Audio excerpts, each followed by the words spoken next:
Amahoro y'Imana bene data, turabashuje kandi tubifurije kugubwa neza. Uwiteka abahe umugisha cyane. Tuje muri studio, turagarutse.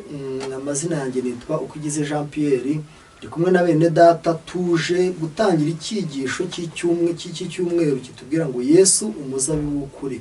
Ni ibyigisho bikomeza, reka nakire bene data kugira ngo babasuhuze maze ubundi dukomeze. Karibu bene data. Ndabasuhuje mu izina rya Yesu. Nitwa Aimable Nshimiyimana. Akoze. Turabashuhuje, nitwa Nzabamwita Pierre. Murakoze cyane. Tumaranye iminsi ababene data n'abandi batandukanye duhurira hano muri studio tuganira ibyigisho by'ishuri ryo ku Isabato, ubutumwa bwiza uko bwanditswe na Yohana. Ibi byigisho rero tugeze ku cyigisho cyaho cya 7 kitubwira ngo Yesu umuzabibu w'ukuri. Mbere yuko tukiga, reka tubanze dusabe Pierre adusengere. Data mwiza, tugushimiye igitondo kiza uduhaye kugira ngo twige ijambo ryawe. Umwuka wera atubere umuyobozi mu izina rya Yesu. Amen. Rakoze cyane. Reka uyu mwanya tujye mbere mu cyigisho cyacu, dusaba abageze hano kuri icano bwa mbere gukora subscribe kugira ngo tuzagumane cyangwa se tuzahorane ibyigisho byacu. Iyo tugenda tubyiga kimwe ku kindi turushaho kunguka cyane. Reka rero dusabe mwene data Aimable adusomera umutwe w'iki cyigisho mu ncamake, noneho niturangiza dukomeze n'ingingo zacyo uko zikurikirana. Aimable ni karibu. Urakoze cyane. Kino cyigisho cya 7 kiravuga ngo Yesu umuzabibu w'ukuri. Ni Yesu yigereranyije nawo. Yigereranyije n'umuzabibu.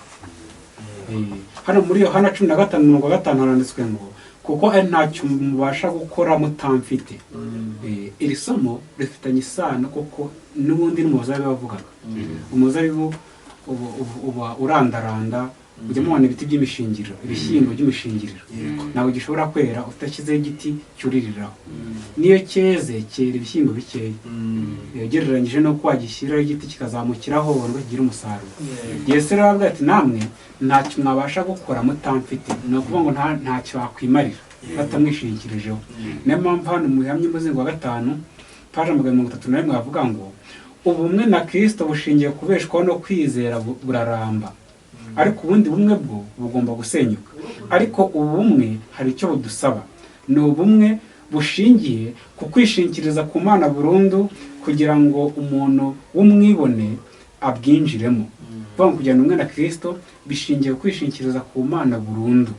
Umaramaje ukamwishingikiriza nk'uko igiti cy'umuzabibu kugira ngo cyere cyishingikiriza ku kindi kikacyuririraho.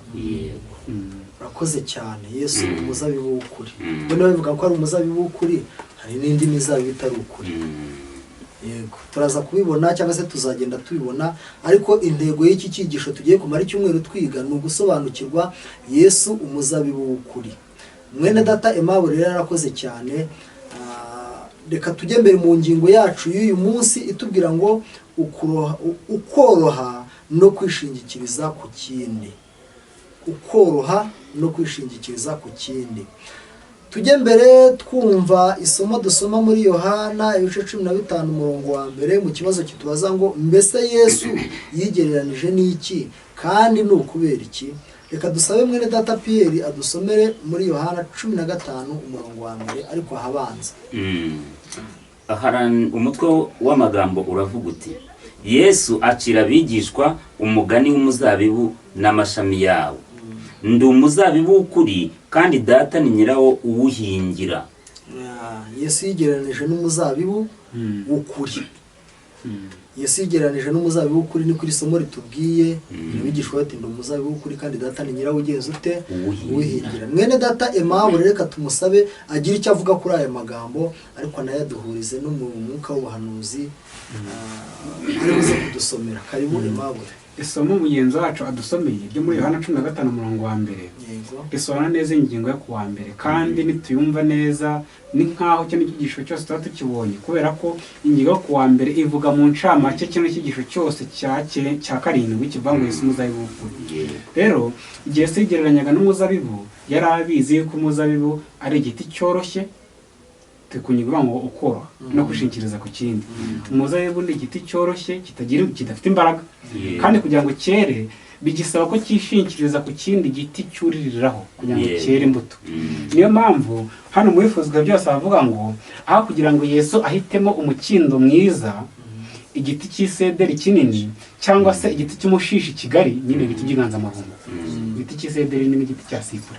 Iyo muntu ukuntu cyo ari kinini cy'inganzamarumbo ku buryo udashaka kugihirika ngo kigwe. Bigusaba kugitema ugatemesha imashini cyangwa se ugatemesha ishoka nabwo kikagwa bikwahagije.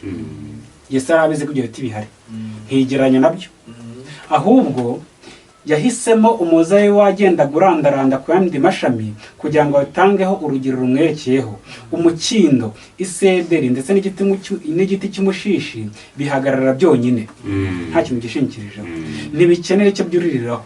Ariko umuzabibu uzamukira ku yandi mashami maze ugakura werekeje hejuru. Bityo rero na Kristo ari mu mubiri wa kimuntu igihe ari kuri iyi si yishingikirizaga ku mbaraga z'ijuru.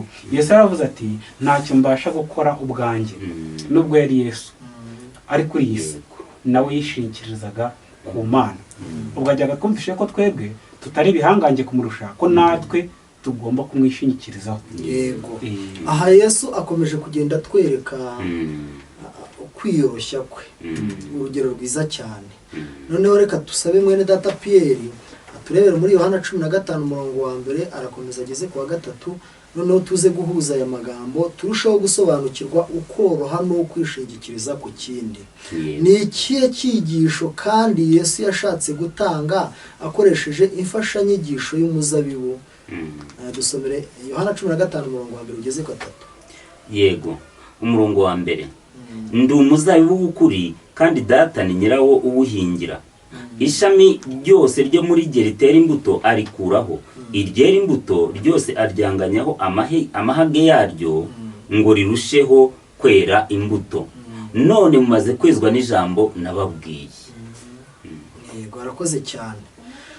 Ni icyigisho Yesu yashatse gutanga akoresheje imfashanyigisho y'umuzabibu. Reka twongere dusabe Aimable adusomere muri iki gitabo aya magambo make ari hepfo y'aya masomo maze tubiganireho. Karibu Aimable. Ahangaha n'undi kuri ya page kurikira mu bifuzwa byose tugiye kureba. Yesu Kristo mpamvu akoresheje umuzabibu rero, wenda ari hano mu Rwanda ashaka gukoresha igiti gikomeye cy'igihangange, ko twebwe kenshi duha agaciro ifite bikomeye. Igiti ushobora gutera muri wawe ku buryo ngo hari n'ibiterwa bifata ubutaka, ku buryo isuri itaza ngo utembane. Twebwe nibyo duha agaciro cyane, ndetse kitwongerera ngo n'umwuka mwiza. Ariko mu Bayuda siko byari bimeze. Abayuda bahaga agaciro cyane igiti cy'umuzabibu kuruta ibindi biti, niko muco wabo byari bimeze. Yesu rero awutangaho urugero kugira ngo ahite anabigishirizaho. Iki cyigisho rero Yesu Kristo ashaka kubaha nicyo dukwiriye kwitaho muri iyi ngingo. Hano baravuga ngo Abayuda bahoraga babona umuzabibu nk'igiti cyiza cyane kandi gifite akamaro gakomeye kuruta ibindi biti byose by'ibinyembaraga byiza kandi byera imbuto. Abisirayeli bafatwaga nk'umuzabibu Imana yateye mu gihugu cy'isezerano. Niyo mpamvu bahaga agaciro umuzabibu. Nuko muri Bibiliya, muri Yesaya no mu buhanuzi, Uwiteka Imana yagereranyaga Abisirayeli n'umuzabibu. Ariko mpamvu Uwiteka Imana yagenje atyo ni ukugira ngo Abisirayeli bumve ko ntacyo bakwimerera ubwabo, ahubwo bakwiriye kwishingikiriza ku Mana nk'uko umuzabibu kugira ngo were ugomba kuririra ku kindi giti. Hano barakomeza ngo Abayuda rero bibwiraga ko agakiza kabo kazakomoka ku kuba urubyaro rwa Isirayeli. Nyamara Yesu Kristo arivugira ubwe ati ni njye muzabibu w'ukuri. Ntimwigire yuko kuba muri urubyaro rwa Isirayeli bizabahesha kubabarwaho ubugingo bw'Imana n'amasezerano yayo. Muri njye gusa nimwo ubugingo bw'iby'umwuka bubonerwa. Ni ukuvuga kuba turi uruzabibu rw'Imana muri iki gihe, tubonera ubugingo no kwera imbuto mu kwishingikiriza kuri Yesu wenyine. Yego. Data ni nyirawo uwuhingira. Abantu benshi bakunda kwigereranya. Rega buriya Yesu nta kintu yigeze avuga adafite igisobanuro cyacyo. Akenshi hari igihe twumva ko dukomeye mu by'Imana, twumva ko dukomeye mu buyobozi, twumva ko dukomeye mu bintu runaka, ariko akenshi ushobora gusanga twebwe twiyishingikirije ku kindi kintu kiremereye, nyamara kandi tukaba dutandukanye n'urugero rwa Yesu. Reka twakire Pierre agira icyo atubwira ukoroha no kwishingikiriza ku kindi, ibi bintu gira icyo kivugaho kugira ngo abantu turusheho kumva ko dukwiriye gukura urugero ku mwigisha wacu mukuru. mwemwe ni data Aimable yabisobanuye, ntabwo ndajya kure y'ibyo yavuze, n'ubundi yabisobanuye, gusa nyine nagira icyo nanjye mbivugaho, ariko yabisobanuye neza cyane. Yesu yatoranije igiti cy'umuzabibu kubera ko umuzabibu ntushobora gukura wonyine udafite ikintu uririyeho. Icyo giti rero mu Bisirayeli cyari igiti gifite icyo gisobanuye, nk'uko yabisobanuye nyine yabivuze. Uyu munsi ahubwo, uyu munsi ndasabwa kwishingikiriza kuri Kristo kugira ngo mbashe kwera imbuto. Adahari ntacyo nakora, Koze cyane pe. Hari ikintu ufite wongeraho Aimable kugira ngo dusoze iyi ngingo?